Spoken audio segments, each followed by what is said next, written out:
निकल जाएगी हेकड़ी, भारत से पंगा लेकर अपने पैरों पर कुल्हाड़ी मार रहा मालदीव।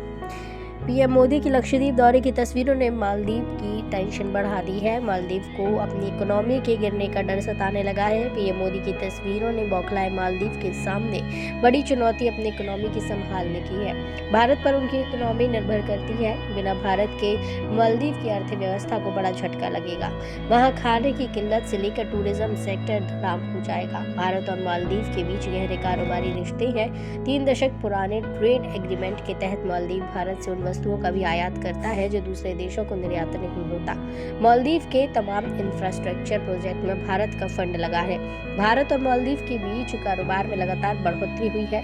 साल 2021 में पहली बार भारत और मालदीव के बीच कुल आयात ने $300 मिलियन के आंकड़े को पार किया। साल 2021 में भारत मालदीव के बीच $323 मिलियन का कारोबार हुआ, जिसमें से भारत ने मालदीव को $317 मिलियन का निर्यात किया तो $5.94 मिलियन का आयात किया। साल 2022 में ये बढ़कर $501.83 मिलियन और भारत साल 2022 में ये बढ़कर $501.83 मिलियन और मई 2023 में $180.15 मिलियन तक पहुंच गया। भारत और मालदीव के बीच व्यापार के आंकड़ों को देखें तो आप समझ जाएंगे कि मालदीव हम पर कितना निर्भर है। साल 2022 में भारत ने $495 मिलियन का माल मालदीव को निर्यात किया, जबकि सिर्फ $5.94 मिलियन का माल खरीदा। मालदीव भारत के निर्यात पर निर्भर करता है। भारत से मालदीव कृषि और मुर्गी पालन उत्पाद, चीनी, फल, सब्जियां, मसाले, चावल, गेहूं का आटा, कपड़ा और दवाइयां जैसे महत्वपूर्ण वस्तुओं का आयात करता है।